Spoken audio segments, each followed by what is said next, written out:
Yes. We need official leadership when we hit record. And that person is Omni. Glad to be back. How's it going, guys? I'm Jamie the Comic, and welcome to the Comical and Inspirational Minds podcast, where we talk about everything that's gaming, anime, comics, and everything in between. Joining me is Omni. Hello. And Pinkshucan. Hello. How are you doing, guys? Pretty friggin' great. Good.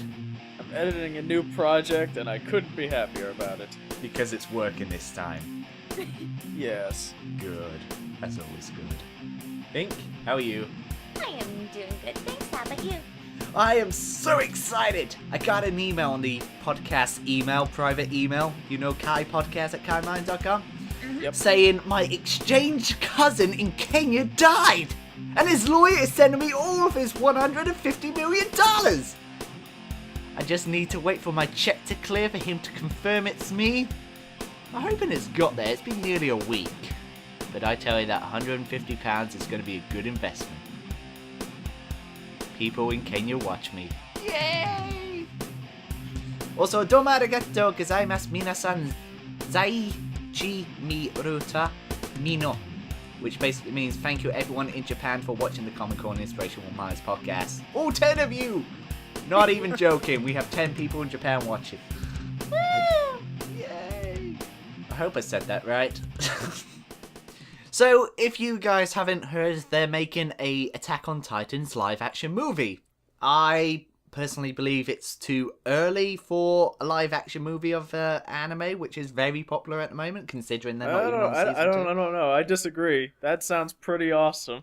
Oh no, it looks pretty awesome, and I know it's going to be pretty, because a lot of people were worried that the live-action movie was just going to be CGI Titans, but there's a bit of behind-the-scenes footage that is being put online.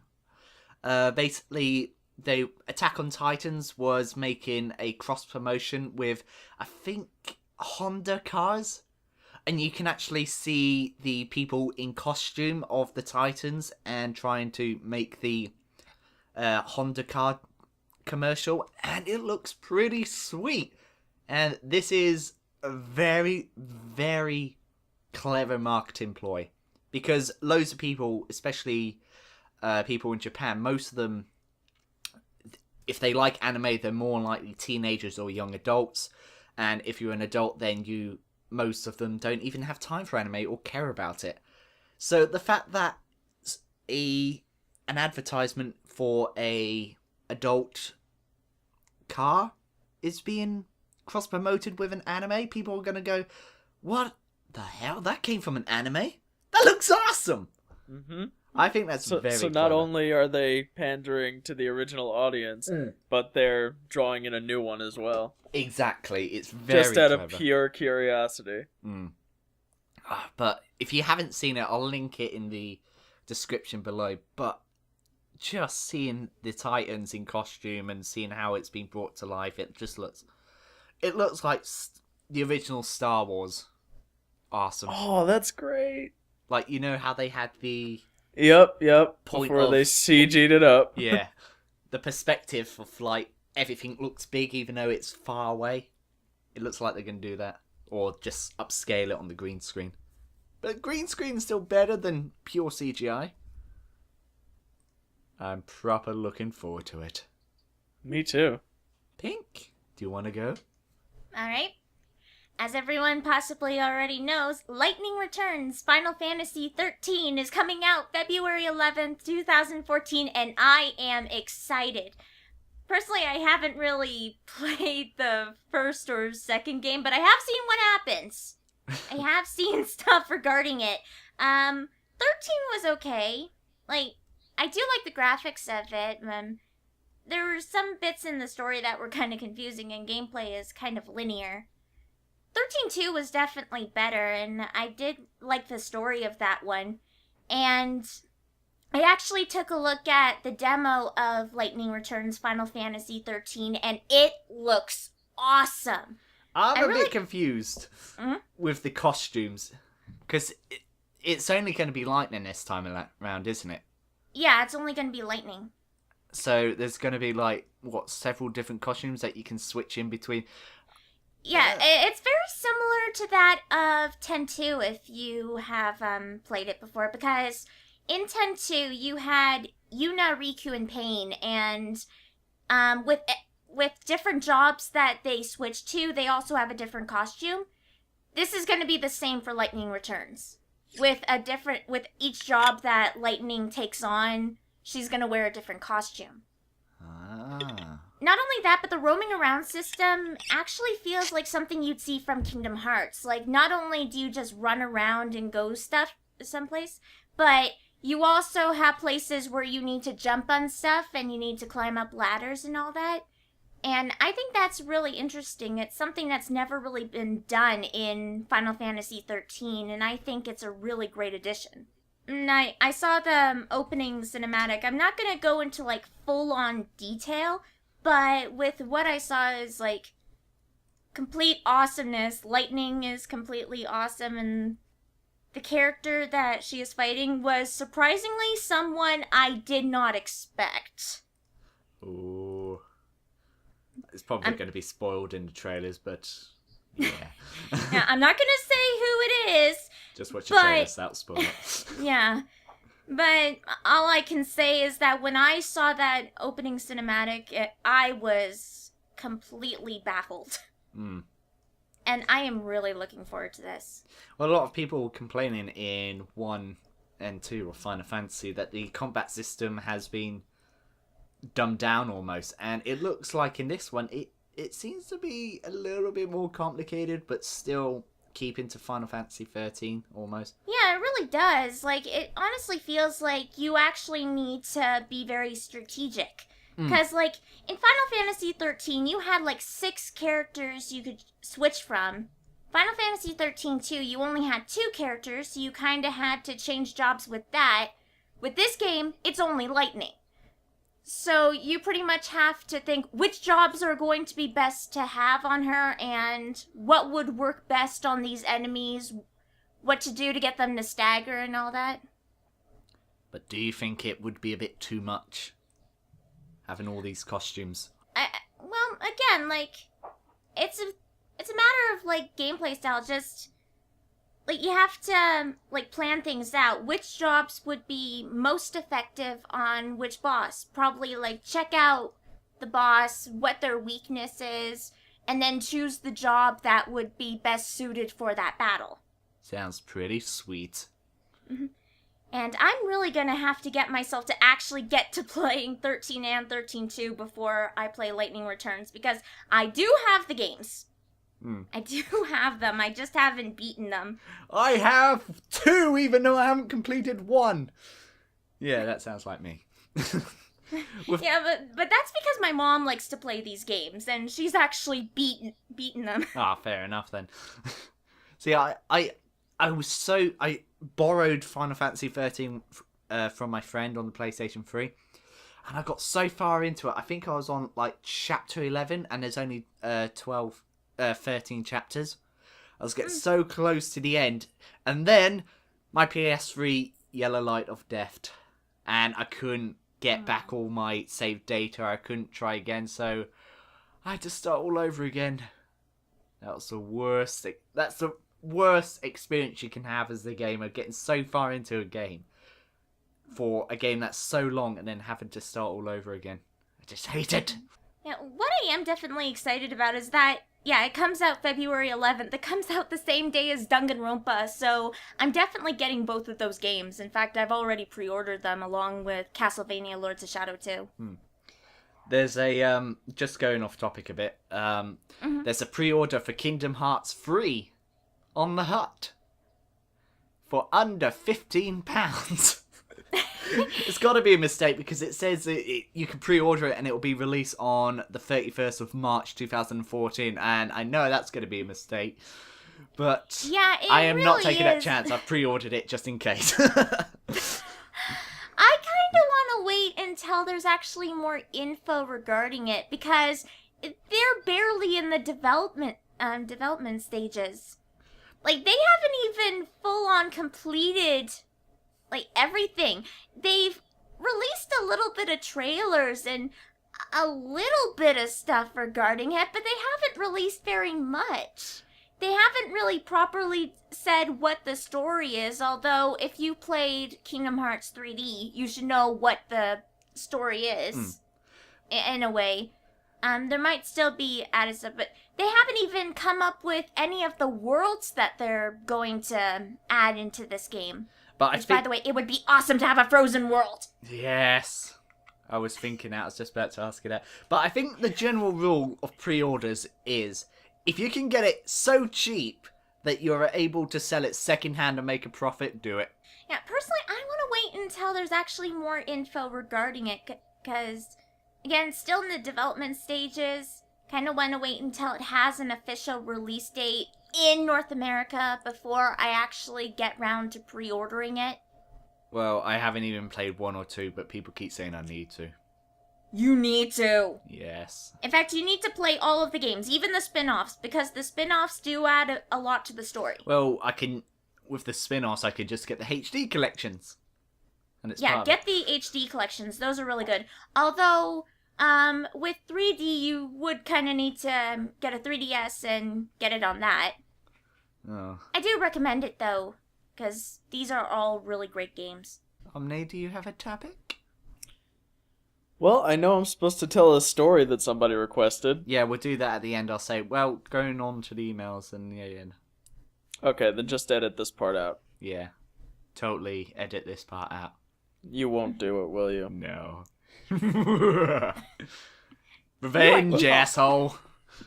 In that case, I guess I'll say that I'm working on a new abridged episode already. Bleach 12 has already been scripted completely, and the editing has already begun. Yay. Yay. Yay. That enthusiasm. Thanks, guys. I really appreciate it. I had something else I wanted to say. Oh, yeah. There's something I'm pissed off. I'm really pissed with. Who's heard about the makers of Candy Crush trademarking Candy and Saga? Obviously, What? no one. No. Basically, King, the people that made Candy Crush, Saga on the iPhone and iPad, have basically trademarked the words Candy and Saga. So now they have a threshold on everyone who uploads to the App Store. With Candy in their name, or Saga in their name, they have the right to take it down. What? Yeah, they are assholes. I have uninstalled my Candy Crush because of this. This is just going way too far. I'm gonna copyright the word "the." Let's see how that goes. Well, well, there goes a lot of games that need to be taken down. Yeah. Legend of Zelda. Sonic Get rid the of that. Hedgehog. Yeah, Sonic the Hedgehog. Gone. The Simpsons games. Yeah. This should be easy. Why is it so hard to think of the? The word is always there except when we need it. Damn it! The Flintstones. There you go. Oh, no one plays that anymore. Damn it! Why is this so hard? This joke is dead. Abort. Abort the joke. Okay, we're abort. But I think this trademark is just bullshit. It just basically means King can dominate because they've got enough money so they can trademark fucking Candy and Saga. I mean, what about... With Candy, luckily there's hardly any games called or got Candy in their names. But there's loads of games on the App Store with Saga in their name. Even before Candy Crush came out. I hate you, King. I've uninstalled my Candy Crush and I will never play it again. Even though I was stuck on 300 and now it's bugging me that I can't complete it because I have to start all over again. Fuckers. See? You made me want to start again and I hate starting again with games. Who else has a story? Wait, now you want my story? No. Any more topics? Oh, okay. Fuck you then. So guys, I've been asking you to send in emails or messages and ask us questions, and it's time for some emails. So, 1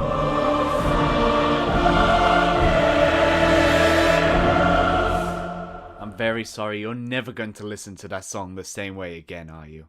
Anyway, here they are. Didn't leave a name, and I don't want to read out your username and your email address in case you don't like it. So, everyone, all-time favorite anime, Omni. Ooh, oh man. Well, Dragon Ball Z, obviously. It was my gateway drug anime. Gateway drug anime. Favorite forever. Get fuck out my way. Pink. Gravitation. Yowie for the win! Hello.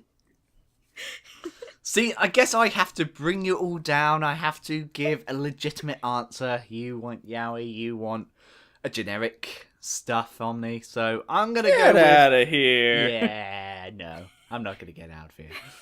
I'm gonna go with When They Cry, which I still can't remember the Japanese name. It's so awesome. It was Bleach that got me intrigued with anime, and then it was When They Cry that actually got me addicted to it, because When They Cry was the very, very first mature anime that I properly watched, like with adult themes like killing, like so much blood, cults, a very interesting backstory, even though they're still kids, which still disturbs me a bit how some of the girls got killed, but yes, that was my all-time favorite anime so far. Shaft? No, Skaft. Yeah, Skaft. Omni, if you were a pony for a day, what would you do? I don't know. You would think I would have an answer for that. Well, I'm pretty sure I'd be a Pegasi, so I'd probably hang around with Rainbow Dash. And that definitely kick some lightning around. I want to scare some people. I see a cute couple walking down the alleyway. Thunder! You're boring. You almost did the yeah voice of Snowflake. Yeah! Oh, that is actually pretty good. Yeah! Thank you for that. You're welcome.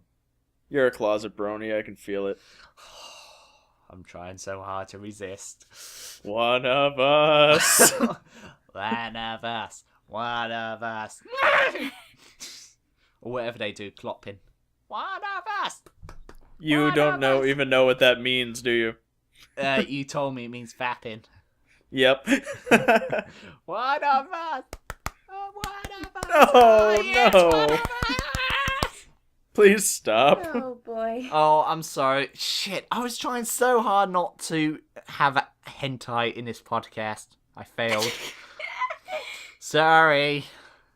Right, and the third... Well, we've got a few more, but we'll make this last one and see how we get on.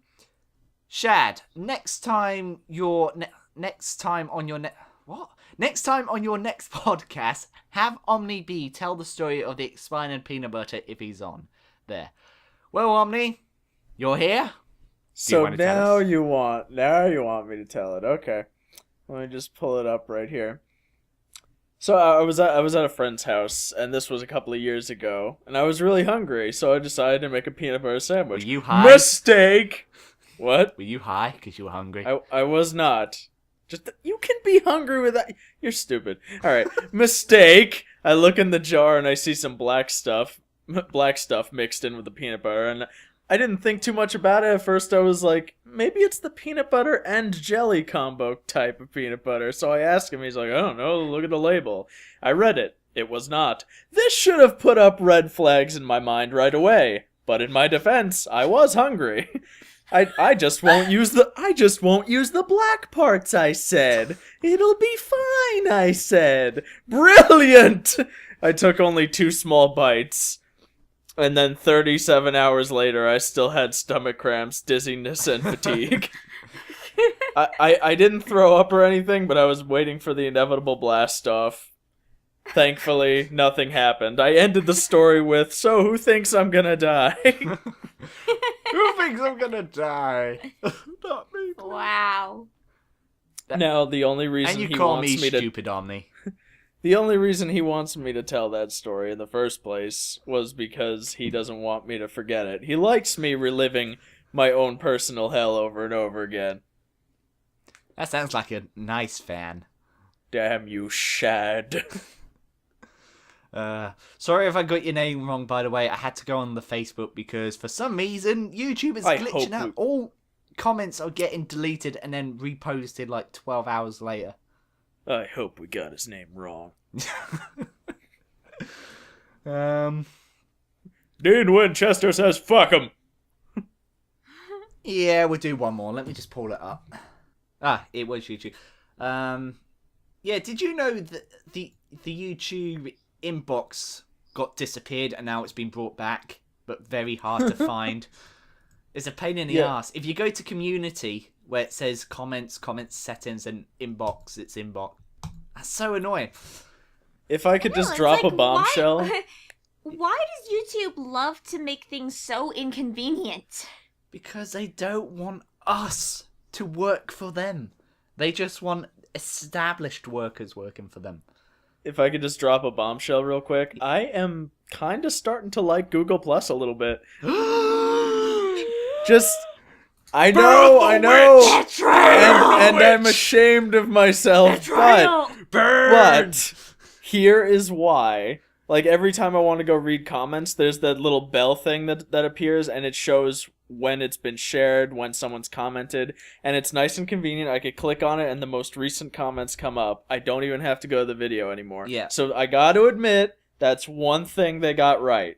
Yes, I must admit, since day one, since they implemented it, I thought that was the only decent thing they've done in a while. Because even before we had the option just to see the comments, or we had to go straight to the video and that would count towards a view. And if you have to do that several times, then you start to lose track of what views are yours and how many are legitimately people. Mm-hmm. And I think the fact that you can just reply to comments there and there without having to go to the video. Without going on the video. Yeah. It just stops needless. And I think that's one of the reasons why YouTube implemented it, because I think I remember hearing somewhere that they calculate how views are shared, and if it's like under 2 seconds long, they don't count that as a view, and then they take it away. So that's probably why they. Another thing about the comment section is, remember when it used to be most recent at the top and then it goes down, and recently it's just. They threw that away. Well, they brought back the option to have it that way. Most recent comments at the top. Oh, sorry. Hold on. I'll be right. The dog doesn't like you, Omni. Dogs love me. Saying fuck you. Yeah. Fuck you. This is from Strekk, and this was actually for Pink, but I'll make it for everyone. How did you get into voice acting? I'll start with Pink. How I got into voice acting was that that really is a tough question. I got interested with voice acting when I would play some games, and I just love imitating some voices that characters had. And how I got started was that I had a friend in high school that also was into voice acting. And he was making his own abridged series, and he asked if I could help out, and I'm like, okay. I had another friend that also made an abridged series, but that series didn't last long. I wouldn't really count that, though. So then I did some voice work there. I was told of Voice Acting Alliance, and I got into doing some work for that, but a lot of the times I auditioned for something, it would just cancel right away, or I'd never hear anything. The very first project that was not something that an actual friend of mine in real life had made was surprisingly Jamie's Bleach Abridged. Yay! Yeah, that was actually the very first project that wasn't made by a friend I actually know in real life, that I actually did some voice work, and it started growing from there. Oh, That's like 4 Bleach Abridges now where I personally know the people involved in them. Omni. How did I get into voice acting? I was pushed into it by a friend. Do it now. I will kill Yeah, you. Voices character. Pretty much. Like, we were watching Team 4 Star and enjoying it. And he's like, you should make a Bleach Abridged series. And I'm like, I've never even seen Bleach. And then he goes, well, you should watch Bleach. And I'm like, oh, fucking K then. You're funny. It'll be funny. Do it. And I did it. And apparently it's okay. Understatement there. Oh, it's okay. It's alright. Yeah. Okay. So that's that. I didn't have a choice in the matter. And as for me, one of my friends on YouTube called Throaty J. I'm not sure if he's still doing videos anymore, but he was a vlogger, and we were talking to each other one day on Skype, and he was saying he does voice acting for fun, and he said, oh, you should do it. It's just something to do during the time. And I was like, yeah, I'll consider it. And then a year later, I thought, you know what? I'm bored. Let's try it. Let's give it a go. And then the very, very first audition I got, and it was for a Halo machinima. And cool. They've done other projects like World of Warcraft machinima that's been actually on machinima's channels, and that just sort of sparked my interest, knowing that, wow, it's something that is actually coming for this, and it's really fun to do. So then I went on Voice Acting Alliance. Yes, we're plugging it. It's a good website. Check it out. Yeah, I went on there a couple of times. I did a few auditions. I started my own Bleach Abridged series. I did the Super Mario. Oh, I can't remember what it's called. Super Mario Brothers Super Show. Yeah. Abridged. I did that, and I started getting really interested in it, and I got my personal microphone, the Blue Yeti, so I could do college projects, and then because of the good quality microphone, I was able to do more projects, and I've actually been paid for a couple. So yeah, that I just started from there, and now I'm here. Not that you care, you assholes, because you only asked Pink. Pink's more interested than us. Dickheads. Did you just say sorry? Don't be. No, well... I'm sorry, I'm so interesting. I am kind of sorry, yeah. I'm so sorry, I'm so popular. Oh my god. I was like... I don't know, like, it's surprising I've actually gotten as popular. But you're a good voice actor. You've got one of those, I like to say, American anime voices. That is... but the funny thing is that I'm not American. I'm not American, I'm Canadian. But loads Let's of not American beat around the voice bush. actors are Freaking adorable voice. You can't even swear and you sound adorable. Fuck you. Oh, okay, I'll go fuck myself. Yeah, it's like, I swear, and no one takes me seriously. Like, I could say, fuck. And the reaction is like, oh. How can someone that sweet say fuck? Oh. Trust me, I do swear. I mean, I don't swear all the time, but there are moments where I will swear. Yeah. I bet people just accept it as well. Do you swear on that? Thank you for laughing at my bad pun. You guys just validated me.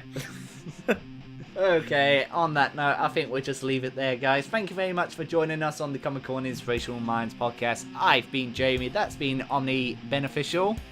Hello. I mean, goodbye. How can you fuck up saying goodbye? I don't know. I don't want to leave. I love you guys so much. Aww. See, now you sound cute.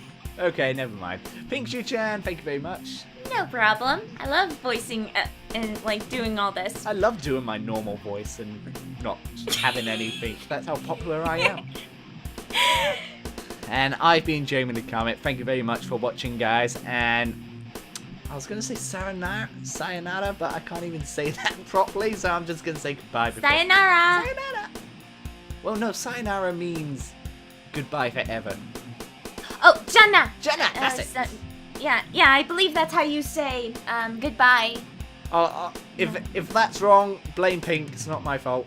Bye-bye. Well, I watch a bit of anime, so I kind of know. I mean, if I'm not right, then yeah, but I do watch some anime in Japanese, so I know a bit.